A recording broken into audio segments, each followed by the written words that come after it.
Yeah, go produce on the offensive side of the ball. Keep doing what you're doing on defense. We'll break down the game. We got keys to the game and our predictions coming up here on Locked On Sooners.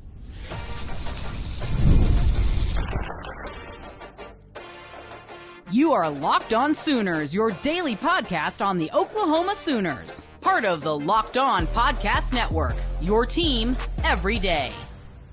Once again, thanks for making Locked On Sooners your first listen every single day. Shout out to all the everydayers out there. Tune in and subscribe to the show wherever you get your podcasts. We're part of the Locked On Podcast Network, your team every day. So, Jay, from a big picture perspective, how do you see this game? To me, the biggest thing is going to be a combination of twofold. One, the trenches are going to be critical. It's going to be about how well we contain those two edges they have. I mean, the main guys, of course, Dylan Stewart, he's a monster of a defensive end that we know that he's one of the players that, the NFL is looking heavy at. I saw that Gabriel Brownlow-Dendy, the Florida kid that's also an Oklahoma legacy, he's on the availability report, so he's been dealing with some things. So he may become some sort of a problem, but it doesn't look like he's going to be that big of an issue. But it's going to be Dylan Stewart. It's going to be your key thing. You've got to, first off, on the offensive side, we cannot, and I'm going to keep emphasizing this, have a tight end try to block him. Now, you may be able to run directly at him because I don't think he's that great at stopping the run like that, but he's going to be a problem at getting to your quarterback. So if anything, you got to make sure that you find a way to get the ball moving constantly, or get Jovantae going, or get rid of the ball quickly. That way, he's not abusing you in pass rush, because he's going to try to, and he's probably going to be successful at a lot of it. To me, Dylan Stewart is going to be critical for the offense to try to stop. Everybody else on the defense, I'm not that concerned about. I'm concerned about stopping that dude. Don't let him go out there and have a career day. If you do that, we're probably going to have a problem. Yeah, and I feel like they'll be able to do enough to contain him. I think he'll make a play here and there for sure. He's a really good player. I don't think they've got enough around him that Oklahoma has to try to double team somebody else or make sure that the interior is protected and leave a guy like Derek Simmons or Michael Fasusi on an island without any help. I think that they can slide a little bit of help protection towards Dylan Stewart and feel comfortable with the way that they match up elsewhere, especially in pass protection. To me, it's, again, I've been preaching it all week. It's the running game offensively. If you can get the run game established early in this game, it'll really set the tone. LSU currently ranks last in the SEC in rushing yards per game. They ran for 166 yards on South Carolina last week, averaged 5.5 yards per carry. That's just dumb. That's crazy. So, you can look at South Carolina stats and you can be like, oh man, okay, they rank 11th in the SEC in run defense allowed at 147 rushing yards per game. But 280 of those came against Missouri with the great Ahmad Hardy, Bo Prabula, who's a really good running quarterback. But again, LSU has been stinko running the football this year, and they were able to go for 166 with only 34 of those coming from Garrett Nussmeier on one of those was a big scramble, it was 27-yard scramble or something like that. So there is an opportunity to run the football this week if you're committed to running the football. If you just go out there and you give one carry and oh, it didn't work, we better not run the football. That's not how it's going to work. You've got to continue to needle at them and poke at them and just keep working to find an opening. And eventually you're going to, and your running back, Tory Blaylock in particular, he's going to get some big gains. So just continue to run the football, continue to attack. There might be an opportunity for you to be successful, especially with Jovantae playing. Teams are going to have to be focused on the downfield passing attack. That gives you an opportunity to make some things happen. Defensively, what do you think? Go ahead.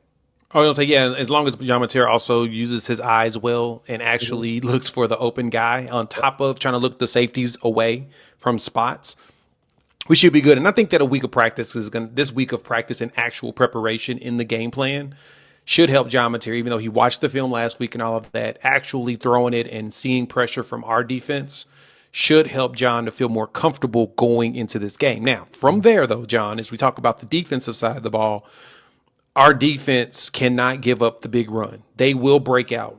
Faison as well as Fuller, they're really good at finding a hole and just being gone. We have to tackle. We have to be sound in our tackling. We have to be sound in our gaps. If we do that and we have a good spy that knows how to be physical with Lenore Sellers, we should be good. Remember, Sellers is like, he's what, 6'2", 6'3", 240 pounds? Like, he's 6'3", 240. He's a big boy. If there's a second coming of Cam Newton, it's Lenore Sellers. Could be close. Could be close. Now, I put it to you this way. The running joke before the NFL changed their numbers around was you can't send a player under the number 40 after Josh Allen because they're not going to get the tackle at all. Corners, little linebackers, safeties, no. He's going to throw you off and go, and he's going to continue to run the play and throw the pass. Yep. Sellers is a similar scenario. You can't send your smaller dudes after him unless they're really good at grabbing ankles and wrapping up down on that type of tackle. Because he's going to break tackles. He's that good, John. And so if we collapse the pocket like we did against Texas and don't have somebody ready to stop him from scrambling out of it, he's going to either run the ball for a lot of yards or he's going to be able to get out and throw. He throws better on the go. That has been the strength of his game. He's good, but so you got to keep him in the pocket. Make him be a true pocket passer. Don't even allow him to scramble. If he turns his back to run the opposite way, there needs to be an edge hitting him in his chest. So if that work happens, we should be good. I don't expect us to have a problem with deep passes in this game. I think my biggest fear is going to be stopping the big run. They won't run. They'll probably average like 3 yards a carry in the game, but they're going to break out probably one like super long run. And that's the thing that's going to be detrimental to us in this game. South Carolina is last in the SEC in total offense. Yep. They're 310 terrible. Yards per game. Behind Auburn, who has 331 yards per game. They're last in the SEC in first downs at 17.7 first downs per game. They're tied for last in points per game at 22.3 points per game. They are third, or they're 14th in the SEC in passing yards per game, and they're second to last in the SEC in rushing yards per game at 115.3. Let me add to that for you, John. 3 yards better than LSU, who ran for 166 on them last week. So you just gave them the SEC numbers. Let me give you the college football numbers. South Carolina is 123rd in yards per game, 100th in passing yards per game, 112th in rushing yards per game, and they're 104th in scoring per game.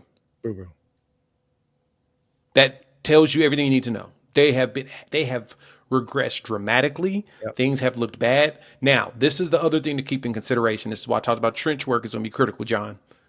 They fired their offensive line coach. What does that mean? That offensive line is probably going to have a career night against us or a career day. Because that's what's going to happen. The guys usually do that. They get motivated. Yeah, they get motivated and they play hard for the new coach. Yeah. That's the thing we have to avoid allowing happen.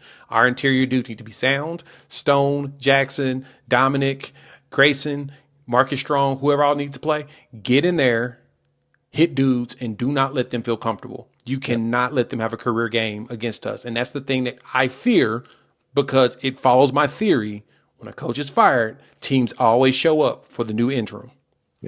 Yeah, they rally. I mean, and we saw Texas rally after a disappointing loss to Florida this past weekend, and South Carolina is coming off of a disappointing loss to LSU, also on the road. Now they get to be home. It's going to be a game, and you're going to have some moments in this one where South Carolina is going to make some plays. As a defense, you're going to have to continue to play your game and not let the game take you out of your game. The game is the game. Just play your game. Play it for 4 quarters and be the aggressor, be the physical tone setter that you are, especially up front along the defensive line. That's where this game will be turned, is if Oklahoma's defensive line improves from what it did last week, which, again, it wasn't a bad week for them. Just some plays got away from them. If they have a better week this week, it'll go really well. Let's get into our final predictions and Friday fan feelings coming up next here on Locked On Sooners.